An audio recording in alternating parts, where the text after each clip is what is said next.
Bencana banjir di Sumatera mengejutkan kita semua. Sungai meluap, rumah terendam, dan akses jalan putus, serta ribuan warga terdampak.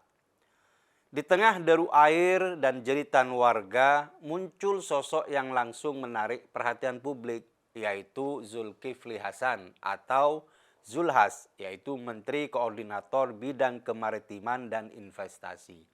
Ia turun langsung ke lokasi, membawa karung beras, ikut membagikan bantuan, berdiri di antara warga yang panik dan basah kuyup. Momen ini viral. Media sosial dan portal berita dipenuhi gambar Zulhas yang tampak heroik, memanggul bantuan sendiri, tersenyum berinteraksi dengan para korban. Publik ada yang memuji aksi nyata ini sebagai bukti kepedulian, tetapi sebagian lain justru mengkritiknya. Mereka mempertanyakan, apakah ini murni tindakan kemanusiaan atau sekedar pencitraan politik? Kontras yang mencolok muncul ketika mengingat cuplikan video percakapan antara aktor Hollywood Harrison Ford dan Zulkifli Hasan. Percakapan itu terjadi sekitar tahun 2013 saat Ford membuat serial dokumenter Years of Living Dangerously tentang kerusakan alam. Ford menegaskan bahwa 80% hutan Indonesia telah dieksploitasi secara komersial dalam 15 tahun terakhir dan menyoroti hubungan erat antara bisnis dan politik di negeri ini. Ia meminta Zulhas menandatangani dokumen persetujuan proyek pelestarian hutan yang tertunda bertahun-tahun. Dalam percakapan itu, Zulhas hanya menyatakan baru menyetujui separuh dari kebutuhan konservasi, sekitar 100.000 hektar, dan baru bisa menyetujui sisa permintaan jika pihak terkait setuju. Ford menekankan urgensi perlindungan hutan di Tesonilo yang sudah banyak berubah menjadi kebun sawit. Sementara Zulhas menanggapi dengan lamban dan birokratis. Momen ini menjadi simbol penting. Sikap pasif Zulhas saat itu berbanding terbalik dengan citra heroik yang kini ia bangun di lokasi bencana, memanggul beras dan menyentuh lumpur. Kontras ini menegaskan bahwa simbol kepedulian di lapangan tidak bisa lepas dari rekam jejak kebijakan yang meninggalkan dampak ekologis besar bagi Indonesia. Aksi turun langsung membawa karung beras sendiri bisa dilihat sebagai upaya membangun simbol kepedulian. Seorang menteri yang bukan hanya duduk di kantor, tetapi hadir di lapangan. Di tengah hujan, lumpur, dan penderitaan korban, setiap langkahnya direkam kamera, diunggah ke media sosial, dan segera menjadi konten viral. Pesan yang disampaikan sederhana, saya peduli, saya hadir. Namun, simbol seperti ini selalu syarat dengan rekayasa. Di satu sisi, tindakan itu memang nyata dan menyentuh hati. Publik ingin melihat pejabat turun langsung, bukan sekedar memberi pernyataan resmi. Karung beras yang dipanggul sendiri menjadi citra heroik yang mudah diingat. Namun, sebagian warganet menyoroti bahwa momen ini bisa terlalu teatrikal. Bukankah ada banyak pegawai dan ajudan? Kenapa seorang menteri harus melakukannya sendiri? Ada yang menilai ini sebagai bentuk damage control, cara mengalihkan perhatian publik dari kritik atau persepsi lama dan mengubah citra negatif menjadi positif melalui simbol tindakan langsung. Kepedulian simbolik bisa menjadi viral, tetapi warga yang terdampak membutuhkan solusi yang nyata, sistem distribusi yang efisien, dan langkah mitigasi bencana jangka panjang. Turun tangan di lapangan hanya memberi kesan heroik sementara jika tidak diikuti oleh kebijakan dan koordinasi yang efektif. Bencana banjir kali ini tidak lepas dari faktor lingkungan yang memprihatinkan. Di pantai Padang, ribuan gelondongan kayu mengapung di pesisir, sisa dari penebangan liar yang tak terkendali. Di Sumatera Utara, gelondongan kayu bahkan menerjang tembok rumah warga, merusak hunian, dan menambah penderitaan mereka. Gambaran ini menunjukkan bahwa penebangan hutan sudah mencapai titik kritis.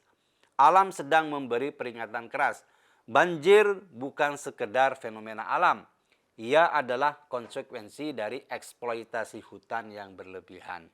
Lebih jauh lagi, sejarah kebijakan kehutanan Indonesia menambah konteks tragis bencana ini. Saat Zulhas menjabat Menteri Kehutanan antara tahun 2009 sampai 2014, tercatat izin penebangan hutan yang dikeluarkan mencapai 1,64 juta hektar, jumlah paling tinggi dibanding periode Menteri Kehutanan lainnya. Sebagai perbandingan, masa Menteri MS Kaban hanya 600.000 hektar, sedangkan Siti Nurbaya sekitar 216.000 hektar. Angka ini menunjukkan tekanan terhadap hutan dan ekosistemnya pada masa itu sangat besar. Jumlah penebangan yang luar biasa itu meninggalkan jejak ekologis yang masih terasa hingga saat ini. Dan menjadi salah satu penyebab utama kerentanan wilayah terhadap banjir, longsor, dan bencana lainnya. Setiap gelondongan kayu yang terseret arus atau menumpuk di pantai bukan hanya berita bencana, itu adalah alarm ekologis. Fakta ini harus membuat semua pihak melakukan refleksi dan bertindak cepat. Penebangan hutan yang berlebihan di masa lalu telah menciptakan kondisi yang memperparah banjir dan kerusakan alam saat ini. Setiap aksi simbolik pejabat publik sekeras apapun tidak cukup jika tidak diikuti dengan kebijakan konkret untuk menghentikan deforestasi dan memulihkan hutan. Ribuan gelondongan kayu di Pantai Padang bukan sekedar berita viral. Itu adalah cermin kehancuran ekologis yang nyata. Alam sedang memberi peringatan keras. Bencana bukan kebetulan, melainkan akibat dari eksploitasi yang berlebihan. Turun tangan di lokasi bencana bisa membentuk narasi yang heroik, tetapi publik bisa membedakan antara kepedulian murni dan strategi pencitraan. Aksi manggul beras sendiri berfungsi sebagai simbol peduli, tetapi efek jangka panjangnya sangat tergantung pada konsistensi. Jika tindakan simbolik tidak diikuti dengan kebijakan nyata, narasi positif hanya bersifat sementara. Banjir di Sumatera bukan sekedar ujian alam, tetapi ujian bagi pejabat publik dalam menyeimbangkan kepedulian, efektivitas, dan citra politik. Publik modern tidak hanya terpesona oleh aksi heroik, tetapi menilai dari hasil nyata. Konsistensi dan keberlanjutan menjadi ukuran kepedulian yang sejati. Banjir ini juga menyoroti kondisi lingkungan yang kian kritis. Penebangan hutan ilegal dan deforestasi telah memperburuk risiko bencana. Gelondongan kayu yang menumpuk di sungai dan pantai, bahkan menerjang rumah warga, adalah alarm nyata bahwa alam sedang memberi peringatan. Setiap bencana adalah pengingat bahwa kita harus menghentikan penebangan liar dan menggalakkan reboisasi secepat mungkin. Bencana ini mengajarkan satu kebenaran sederhana tapi penting. Alam tak bisa dibohongi. Setiap gelombang air yang menerjang rumah-rumah warga, setiap gelondongan kayu yang terseret arus adalah pesan keras dari alam. Kita tidak bisa lagi menunda tindakan. Perlindungan hutan, mitigasi bencana, dan rehabilitasi lingkungan bukan lagi pilihan, tetapi kewajiban moral dan politik.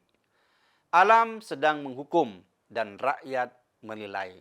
Hanya tindakan nyata yang akan membuat perbedaan.